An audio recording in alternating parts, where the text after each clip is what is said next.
India faces a big question at this moment. How do you deal with the reality that there are at least a crore, the industry estimates that 10 crore people who've currently invested in digital currency. India has the world's highest cryptocurrency users. So what should we do with the fact that you have a completely unregulated, hugely volatile currency, which people in our offices, I'm sure in yours, are delving in on an hourly basis? The government is talking about a legal framework to regulate and govern this booming cryptocurrency investment market, which could see the light of day in the months to come.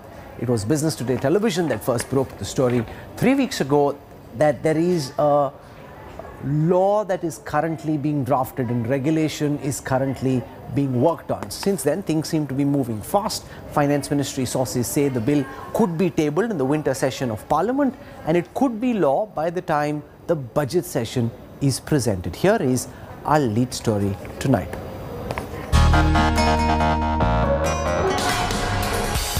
$10 crore investors, 8,000 crore rupees invested. That's how much is loaded on the crypto bandwagon in India, even though the wagon is traveling a road that is yet to be mapped out. But there's good news for the millions who want a regulatory shield before investing in crypto. Business Today TV reported in October that cryptos could be a legal asset class in a few months, a clear departure from an earlier approach which proposed a complete ban on cryptocurrencies. Sources say the government is likely to opt for regulating cryptocurrencies just as it does with commodities, with a tax on all transactions and gains. From our side, we are very clear that we are not shutting all options off. We will allow a certain amount of a window for people to use, so that experiments in the blockchain, the Bitcoin or whatever you may want to call it, the cryptocurrency experiments and fintech which depend on such experiments will have that window available for them. We are not going to shut it off all. But yet what kind of a formulation even for a crypto will have to be the content of the cabinet note, which will get ready soon. There is reportedly a feeling in the government that instead of fighting technology, it's better to regulate and ensure investors are not hurt. This change has come about over the past several months, with the government treading cautiously on this matter. The biggest hurdle to cryptocurrencies till now was the banning of cryptocurrency and regulation of official digital currency bill proposed in 2019. This bill has been quietly scrapped. Meanwhile, after Business Today TV broke the news on regulation, crypto exchanges and intermediaries have gone on a publicity overdrive. Money is also pouring into non-fungible tokens, with Amitabh Bachchan's recent NFT auction garnering around 7 crore rupees. The latest gold rush has sparked fears, with even the RSS Supremo addressing the issue in his annual Dussehra address. Bitcoin जैसी currency है, किस राष्ट्र का, किस नियम का उस पर नियंत्रण है, मुझे नहीं पता. एक स्पर्धा खड़ी हो रही है. इन सब बातों को नियंत्रित करना, समाज के हित में चलाना, ड्रग्स जैसे व्यसनों का पूर्ण निराश हो इसका प्रयास करना, ये शासन को करना चाहिए, करना पड़ेगा. Well, with India being an emerging and most growing market for investments in cryptocurrency, any legislation that's going to be drafted by Finance Ministry, Government of India, is going to leave its mark worldwide. Karishma Sudani, India Today, New Delhi. So you've got two extreme possible regulations: a complete ban, a complete acceptance, which hasn't happened anywhere else in the world, except in very random and fringe countries like El Salvador. But can you have a balanced middle path? And is that at all in the country's interest? Is that in the interest of lots of young investors who are now putting their hard-earned money into cryptocurrencies? It's a currency asset class which people don't fully understand the nuances of, but yet are deeply invested in. What form and shape should this crypto regulation take? Joining me for perspective on this broadcast, I have a wide-ranging panel. I want to introduce first Sumit Gupta. He's the co-founder and chief executive officer of CoinDCX. With us on this broadcast is Ashish Singhal. He's the co-founder and chief executive at CoinSwitch. We have Tanvi Ratna. She's been working on crypto policy regulations. She's the founder of Policy 4.0. We have Kunal Nandwani. He's the co-founder and CEO of U-Trade Solutions. He has a contrarian view on cryptocurrency. We have Prasanjit Bose, left-leaning economist, and he's not going to be happy with what Sumit, Ashish and all these youngsters are up to, so he'll have a contrarian take from him. And last but not least, the tech editor at Business Today Television, Ayush Ailavadi. I want to go across first to Sumit Gupta and get his sense of these numbers that the industry is claiming, that there have been around 8 lakh crore rupees invested, 600% increase in investments, that now more than 10 crore people are invested. We're seeing this play itself out in advertisements that are playing during the IPL or during the World Cup. Where are these numbers coming from?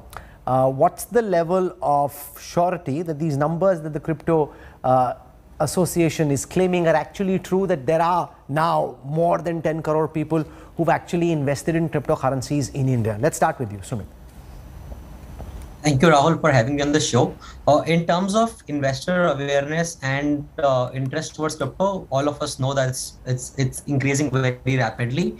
The industry is growing really fast. The challenge is that industry does not have a it's a very welcoming move that the government is planning to come up with a bill, or at least discussing early next year in the winter session of Parliament. In terms of number, I think the number is increasing. What the exact number of investors are, because the space is not regulated, we do not know the exact number. I can tell you what platform, what number of users are there on CoinDCX, and cumulatively, I think a total pool of 10 crore, that is 100 million investors, is on the higher side, but the rate at which it's growing, it's phenomenal, and all of it is given to the can be attributed to the lot of people who are talking about crypto nowadays on digital channels, right? So yes, the industry is growing, but the numbers are would be lesser than 100 million. Yeah, sure. And when you hear these kind of figures, remember, it could just be an aggregate of what all the crypto exchanges and operators are seeing, and there could be a lot of duplication involved in that as well. I want to go across to Ashish Singhal at CoinSwitch. The government's now informally talking to reporters about the possibility of a regulation which is clearly in the works, and some work is being carried out on policy documents. Accepting cryptocurrency as legal tender is way beyond where any other economy is at this moment. However, the hope that crypto companies would have is that a middle path can be found. Realistically, what are you hoping for, and what kind of form and shape do you think a crypto regulation can take in India? Thanks, Rahul, for inviting me. Great question. So we also believe that as a currency, crypto may not hold water in India, right? But cryptocurrency not only allows you to operate as a currency, but also allows a lot of new use cases to be built on blockchain, right? And that is why we call it crypto assets. So it's creating a new asset class altogether, where innovators are getting to innovate. The next Google, the next Facebook, the next Microsoft may be built on blockchain and may come from India itself, right? So India choosing a path to regulate, or even thinking about that, is very, very positive. And how we as an industry want this dialogue to happen, obviously first is classification. Classifying crypto assets into maybe a security, a commodity, which is not a currency, right? As a way for people to get into the space with proper user protection, making sure innovators can innovate and government can take advantage of this growing industry and be the leader and be the digital first country that India wants to be. So classification is first step in that right direction, and second is obviously policy and rules to regulate this industry in itself. Tanvi Ratna, you've been working with various stakeholders in government and elsewhere on what form and shape should India's crypto regulation take. Can you give us a sense, as best as you can, about the current thinking in terms of how thinking within government is evolving, thinking within policy formulators is evolving, on what might be an ideal crypto governance framework for a country like India? Yeah, thanks, Rahul. It's great to be on the show. And I think in terms of, you summarized it for where it was a few months ago. And I think globally also you'll see that a lot has changed for crypto in its standing, I think, as a financial instrument everywhere. So I think the real challenge for India is that its risk conditions are very different from what we have in other countries. If you take the US, for example, which we look to as precedent, that is really the currency of the world, and that's not a currency that has any capital controls or SEMA or any kind of issues when it comes to its cross-border usage, because that is a very well-oiled mechanism called the Euro-dollar system. So when it comes to India and you're trying to get your country into an environment which really does not have those kind of controls and really does not allow you the kind of monetary management you're used to, it is quite challenging. And the problem that there is really no precedent for India in terms of how you manage these risks, how you can actually fit this within the kind of framework that we have in the country with regards to cross-border flows and investments and things like that. That's really the challenge, is that the risk framework for India is quite challenging. We don't have a precedent. And I think the solutions around this will take about as much innovation as it takes to run a good crypto project, right? So I think it's not going to be a very cookie-cutter solution that we see coming out of India. Prasenjit Bose, lay out for everyone watching why you're such a crypto cynic. What all do you think can go wrong? Why do you think, what countries like China and some of the others are doing in terms of banning cryptos altogether is essentially what a country like India should also be doing? Because when you say that, do remember that there are now some facts on the ground. Whether the figure is 10 crores or downwards, I think it's downwards because that could just be an aggregate. But the fact is that there are many people who've now invested hard-earned money in cryptocurrency, and therefore a radical ban would create its own backlash. Why do you still believe that India needs to take a tough position on cryptocurrency? Prasenjit Bose.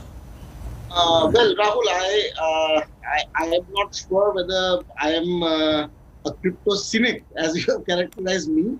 I am still watching the situation. I think that I actually agree with you that at this point of time, the numbers that are being cited are all unofficial numbers. There may be problems in double counting and so on. So one exactly doesn't know, but it's a clear case where a lot of people are suddenly finding this to be an attractive option to put in money. Now, I think that if you are asking reasons for skepticism, not mine alone, but I think that even the regulators or the government itself is not really very comfortable about what is happening, is because the name cryptocurrency, I think itself quite misleading. This is really not a currency. What it is, it should be correctly classified as an asset. It's a digital asset. What intrinsic value it has is still a matter of debate that is happening all over the world. And what accounts for the intrinsic value of a Bitcoin, or and that is why you find very wide fluctuations in its value. Even on a daily basis, the kind of fluctuations that one sees in these cryptocurrencies clearly show that it is not only it's a very highly liquid and a highly risky asset.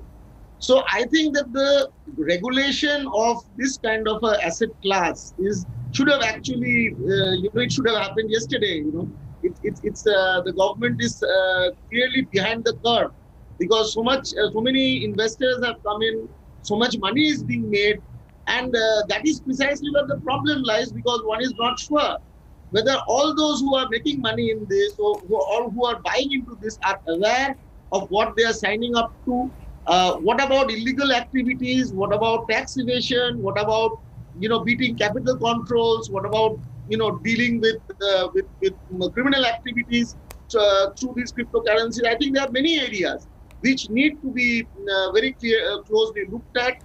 People who are putting their hard-earned money into this, they may lose it because of the inherent speculative or volatile nature of the asset. So all this calls for a very prompt and as well as a careful regulatory framework. I agree that a blanket ban or prohibition, in any case, the Supreme Court has given a judgment on this. So one has to, everybody who is dealing with this is doing something that is undesirable, need not be so. There may be a case that this offers some, avenues for technological innovation. There's no point in going overboard on this because there is a global debate. This is not a new thing. There's a global debate on whether this is really something on which we are going to see path-breaking innovations, or is it just like tulip mania? It is just like, it is a fad of the season which is not going to last very long. We don't know the answers to this question. But I think that, it may be given a chance, but there is absolutely no doubt that it needs to be regulated, because under the garb of this, a lot of illegal activities may happen. A lot of unsuspecting people may put in their money and lose it because of the inherently risky. So, Ayush Ailavadi, a country like El Salvador has allowed bitcoins as legal tender, but that's El Salvador, and I don't mean it with any disrespect. China has banned cryptocurrencies completely. You've been looking at what's happening globally. How is the global debate around regulating cryptocurrencies shaping up, and what are the examples and learnings we can draw from elsewhere?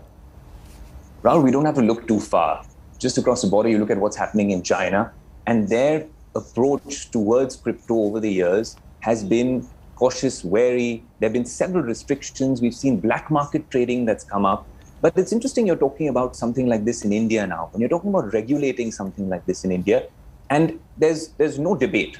We all agree that this needs some form of regulation. The government needs to recognize it in some form. And most likely an outright ban would not be a very feasible option for all stakeholders.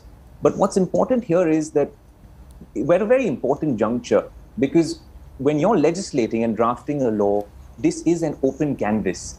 Years later, when there are causes of action and issues that will arise, and people will be approaching courts, courts should not look at other things that are linked to cryptocurrency. Just for our viewers, the blockchain technology, which is the enabling technology for cryptocurrency, and most of them, is also something, like our previous panelists said, which does lead to a lot more innovation in the banking space, in the finance space. There's also a lot of interesting use cases we've seen over the last few days on Business Today TV as well. We've been talking about NFTs, social crypto tokens. So there's a lot happening in this space. It's just years later, we shouldn't have the same issue we've had all over the years. And it's not just in India, it's all over the world. 20th century problems, not necessarily being solved with 21st century, essentially 21st century problems not being solved with 20th century laws. And we saw this issue in the tech world with Airbnb. We saw what happened with Uber over the years, and it's happening in India as well. So we just hope that this is a robust regulation which takes into account all of us in some form, can engage, can participate, maybe get on a round table, all stakeholders, and also chat about things like what this means for the other technologies involved. What does this mean for crypto trading? Will this be, a blanket ban, like you said, or will we have some sort of regulation or barriers to entry? I think that sort of articulation will go a long way in setting the stage for a crypto regulation. Kunal Nandwani, your sense of how the government should be approaching this issue. See, we've heard from the finance minister and from others in the government saying that they're looking at some kind of regulation rather than an outright ban. But even when it comes to drafting a regulation, given the money, the number of investors now involved, what do you think would be the most rational way forward? I think the core objective of the regulator and the finance ministry has to be the protection of the small investors. Anybody, all the 10 crore investors or so, or whatever the number is, they should not necessarily, people who can't decide for themselves, the retail investors, just like we have in financial services markets, in stocks, in commodities, in currencies, we have very strong framework that has evolved over decades. I think some similar framework has to come in here. The classification of cryptos as a currency or not, which feels more like not than it is today, or a security or a commodity, is the first step, I guess. And then secondly, all the applicable rules broadly, most of them could be copied over from the existing financial markets. It's not a difficult task beyond a point. But yes, the challenge would remain because it's a new age, new world, new technology. I'm personally cautiously optimistic on the space, and there are some challenges where you're not going to have the foreign countries token issuers. Like, take an example of Ethereum. For Bitcoin, there's nobody in the middle. There's no centralization. Nobody knows who Satoshi Nakamoto was. But if you take an example of Ethereum, I don't expect the Ethereum co-founders or anyone to ever come under the regulation of SEBI and say that every time you are issuing a new token or you're expanding your existing tokens, you will take a permission from the regulator like any other securities market participants do today. All the companies have to go through that process. So it would be interesting and challenging what kind of tokens they allow, how those token issuers and the intermediaries like exchanges, what onus lies on them in the process. But eventually, the end goal has to be protect the retail investor, make sure they can access the products they understand. If they don't, make it just like anything else, the HNI product, or let it be some collective investment scheme or something else. Let me put that question to Sumit Gupta. This aspect of investors and the extent to which they understand cryptos, is this a bit like the tulip mania or plantation estates where everybody is jumping in because they think that it's the most exciting space to be, and given the and today, for example, Bitcoin and Ethereum are at all-time highs. Therefore, everybody just thinks it's exciting, they don't want to miss out on the party without necessarily fully understanding what the party is about and when that music might stop. So Rahul, very, very interesting point you've made. I think if you look at the audience or the people who are investing, these are people who are tech savvy, people who are basically consuming digital content, people who understand technology, right? And for them, they sort of believe in the power of decentralization. And that is the reason why a lot of these people are investing. Yes, there is a fraction of people who are investing in it without understanding the nuances of, or even understanding what Bitcoin does. And I think that is where education comes a lot into the picture. At CoinDCX, we have a Decentraland platform where people can read more about crypto and understand the basics. I think that is definitely has to be there, and it should continue to be promoted. There should be larger crypto awareness, right? And from a regulator perspective, it's very clear that they would want to work in the for investor protection, and that is where exchanges can play a big role in ensuring that investors are protected and not getting hurt because of the volatility. And but how are investors protected given the inherent volatility? One tweet from Elon Musk can see cryptos shoot, skyrocket, or even potentially crash. How are you building in any investor protection? Sure. So that is where the listing process comes into picture. For example, any token that gets listed on the exchange goes through a due diligence process. And because there are different kind of tokens, that 15,000 plus cryptocurrencies out there, right? You don't list everything else. The important thing is to list only high quality cryptos out there and only allow those cryptos for retail investors or for people to invest in. And that is where exchanges should be regulated, exchanges should be ring fenced, and they should have a guideline in place that, okay, these are the tokens based on certain market cap that can be listed. So I think that is where the regulations will solve the problem for investor protection. Now, it's interesting, Ashish Singhal, that Sumit talks about good cryptocurrencies or not so good cryptocurrencies, which for those in the crypto world makes a lot of sense, but those in the outside will wonder, are there any good cryptocurrencies at all? Now, this whole question about risk, about investor understanding, and the fact that there are so many people, many of whom have jumped into the world of cryptocurrencies without necessarily fully understanding the risk that they're taking. And I'll tell you why I say this, and that's also what sparked the idea for this show. I was in the lift right ahead of Diwali with two young producers from one of our teams. I shan't name them, and one of them was really excited, telling the other that I invested 8,000 rupees in crypto, it's gone up to 25,000, meri Diwali to man gayi. He was very excited, and I thought, does this person really understand the risk that he's taken? Yes, he saw a big upside, we could have just been heading downwards as well, and then what is his risk appetite and what is his understanding of the risk that he's taking? So how are you looking at some of these issues, Ashish? Sure, Rahul. So Rahul, that is definitely a concern, right? But we also have to understand that the people who are investing into crypto, more than 60 to 70% of the users who is coming onto the platforms today are Gen Z population, who are the tech first people, who understand what this technology can bring in, what are the nuances of it. They might or might not understand the risk to the full extent, but when they put money into the ecosystem, then platform like us becomes becomes the place where they learn about this technology as well. And what are the next steps there? Kuberverse helps user educate what different coins are about, why there are hundreds of coins, what each coin is trying to solve, and what is the future of those coins. It is very similar to how you invest in a stock market, right? There could be good stocks or there could be bad stocks as well. there, right? And when you choose any stock to invest in as an investment platform, SEBI guidelines dictate what are the information that you need to give out to the user to be able to make a judicious call on whether to invest on it or not.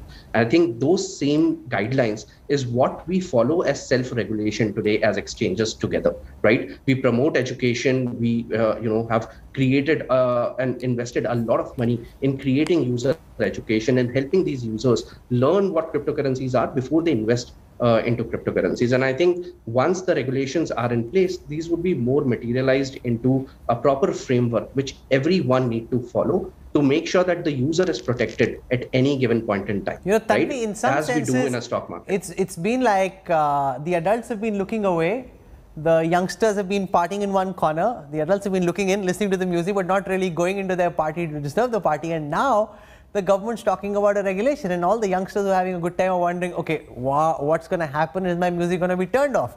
The question is that what we actually require are for more debates and discussions like the kind that we're having. Instead of just looking away and pretending it's not happening, cryptocurrencies are a reality. There are real people dealing with real money. There are real questions. There are real possibilities and there are real dangers, and all of them need to be confronted head on, discussed threadbare. And like there is with any other issue, like the farm laws, for example, you need to thrash out solutions, answers, and policy frameworks.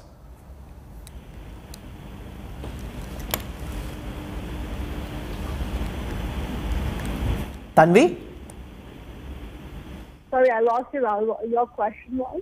So my question essentially is that those in government who are formulating crypto laws, what is the level of awareness, understanding of the nuances of blockchain, the understanding of cryptocurrencies, how they operate, the exchanges, risky cryptocurrencies versus extremely risky cryptocurrencies, and therefore what's the level of evolution when it comes to trying to draft regulations around some of these issues?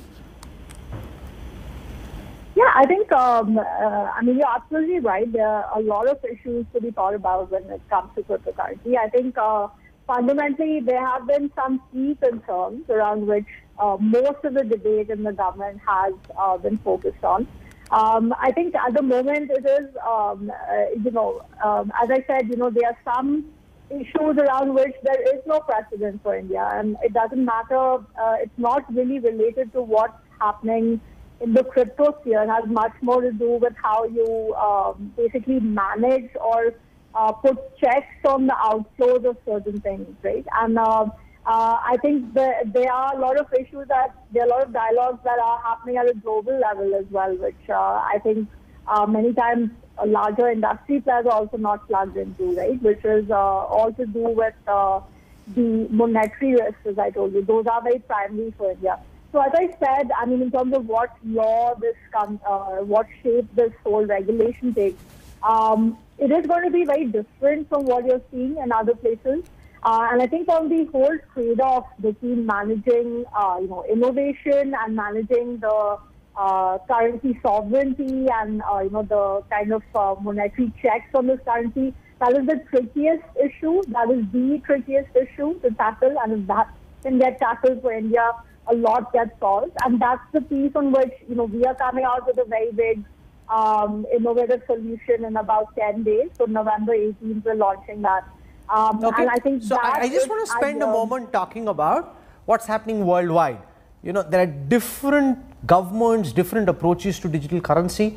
El Salvador, as I mentioned, is the only country in the world that's approved Bitcoin as legal tender. Nations like the United States, Germany, the United Kingdom, Australia are taking what's being seen as a pro-crypto stand. And then there are those like China that have put a blanket ban on Bitcoin and other cryptocurrencies. Here's how cryptos are being viewed the world over.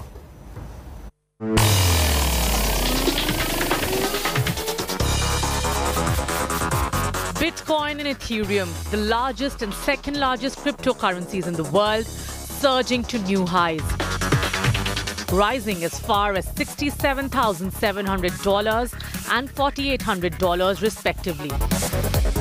Both have more than doubled since June and added nearly 70% against the dollar since the start of October. The little more than decade-old market for digital assets has already roughly quadrupled from its 2020 year-end value and now stands at $3 trillion in market capital. As cryptocurrency becomes a more significant factor in the global investment landscape, countries have taken different approaches to regulating the asset class. El Salvador is the only country in the world to allow Bitcoin as legal tender.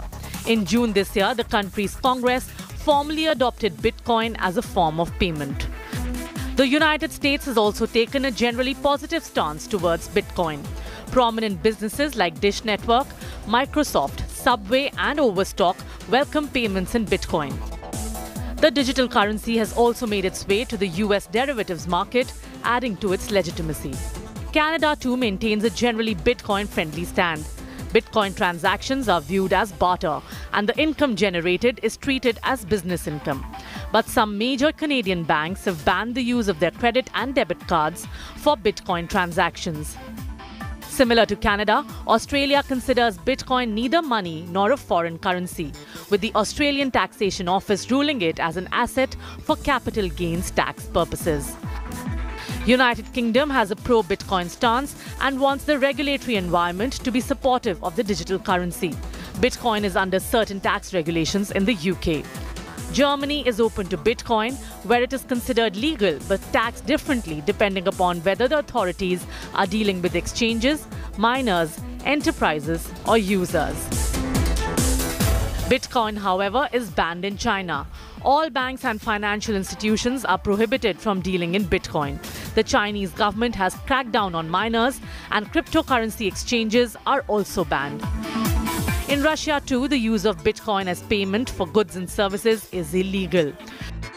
Bolivia, Colombia and Ecuador have also banned the use of Bitcoin. India is considering a middle path on cryptocurrencies. What will it be? We'll have to wait and watch. Bureau Report, India Today. One of the points that's been made repeatedly during this broadcast is that a lot of the young people who are investing in cryptocurrencies are very tech savvy and that they understand the technical nuances of blockchain and cryptocurrencies. Ayush, I'm not sure. I say this because yes, there's a lot of enthusiasm and a lot of buzz around cryptocurrencies, but what's your general sense of the level of, for example, when you invest in a stock, there's a lot of research that happens. These stocks are also tracked by analysts. You can read the analyst reports. Several of those reports are available at a reasonable subscription. You can see whether the stocks are doing well. What's your sense of the level of evolution of the investors who are diving headfirst into the world of cryptocurrencies? Absolutely, Rahul. I completely agree. There is this sense of interest. And I remember the India Today conclave, some of the lovely panelists on the show today as well, we discussed this during the conclave as well, where of course there's this enthusiasm for cryptocurrency, but the Gen Z and the millennials, ideally it's 18 to 35, that's the age group all the exchanges are looking at as the target group. And yes, there is some awareness in terms of an FAQ section, but a lot of them, unfortunately, and people I know and people in the space as well, are relying on social media, which is also something which seems like a double-edged sword. Yes, there is some level of education, there is international content out there, but the finfluencers that you're relying on are not necessarily the best way to go forward with this. So there is this sense of, and this is something we brought up in one of our sessions at the conclave as well, it's the cool thing to do and something that your parents and grandparents didn't necessarily do. It's the rebellious thing to do, very similar to how people were at some point moving away from Facebook towards Snapchat as an app.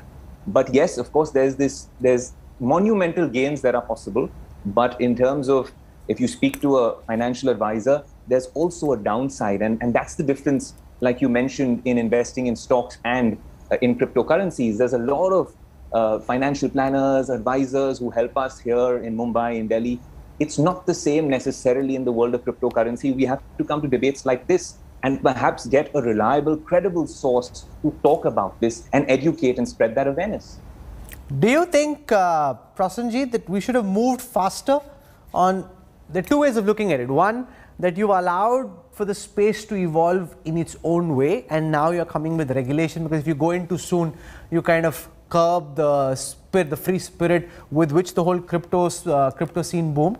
The other side is that now you've got facts on the ground. You've got people with real money invested in cryptocurrencies, and if you come up with strong regulation now, there will be a backlash, and there'll be real people who lose out, and therefore you have to be cognizant of that new reality. Well, you see, the way the regulatory regime in India has moved, if you remember, in the RBI had come up with a notification in 2018, which for all practical purposes had barred any institutional investor, whoever is regulated by the RBI, which is basically, most of our financial sector, they could not, trade in cryptocurrency. So practically there was an institutional ban, prohibition. Now, once the Supreme Court stepped in, there was a lot of arguments in the Supreme Court. Once the Supreme Court stepped in and came up with the judgment, that prohibition was lifted.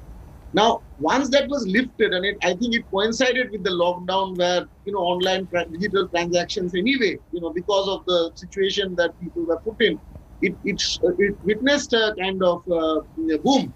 I think that this wave of, investment and deposits in cryptocurrency and transactions in cryptocurrency, I think has shot up precisely during this period. I think this is the regulation should have actually happened by now. It's good that it's being discussed, and hopefully it comes into place soon. I think there are two ways of looking at it. First of all, there are just because young people are finding it to be fun doesn't mean that it is a very innocent or innocuous thing. I mean, there are inherent problems with an unregulated trade in any asset, precisely because problems of tax evasion, problems of illicit hoarding or transactions or criminality. So there's no question that it has to be regulated. Sure, so we're going to do this another day. This is an interesting space you've just delved into, the fact that there are real advantages that blockchain technologies can provide to worlds like real estate, mapping land parcels, even in the fintech space, and there are real dangers about the possibility of drug trafficking or people who are off any legal activity operating in these currencies, since they're tougher to track. So we'll deal with that on another day. But the fact is, and what gives some sense of hope, is that the government has so far been very practical in what it's said and done about cryptocurrencies. They haven't taken any knee-jerk, draconian decisions one way or the other. Regulation is being worked on. We will keep discussing different aspects of this regulation and what is emerging and the way forward, a middle path, and what that middle path can potentially be. For the time being, Prasanjit Bose, Kunal Nandwani, Tanvi Ratna, Sumit Gupta, Ashish Singhal, and Ayush Ailavadi, thank you very much for joining us. This is actually the first time we've taken up cryptocurrencies as a debate on the news track. Maybe it's a little late in the day, but I'm glad that we did this way ahead of what anybody else has done.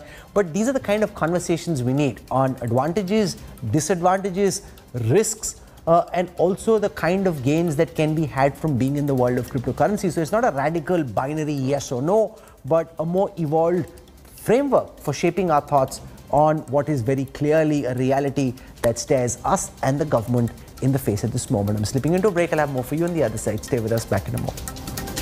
Several days have seen all kinds of charges being flung around in Maharashtra in the battle between Nawab Malik and Samir Wankhede. Now a Dawood Ibrahim link is being alleged in the Maharashtra drug dangle. Devendra Fadnavis, who had vowed to drop a bomb after Diwali, has alleged that Nawab Malik's son bought property in Mumbai from someone who was a Bombay blast accused and an aide of Dawood Ibrahim. Nawab Malik, who himself has been firing one salvo after another, says that he will have a hydrogen bomb that he will explode at 10 a.m. tomorrow. This is like a soap opera. They've been watching too much of Bollywood in Amchi, Mumbai, and that's just the way the story is playing itself out. Well, let's see what hydrogen bomb Nawab Bhai has planned for 10 a.m. tomorrow. This is where I wrap up the news track tonight. I hope you benefited from our conversation around cryptocurrencies. Thank you very much for tuning in. News and updates continue on the other side. I look forward to seeing you at 8 p.m. tomorrow. Goodbye. Good night.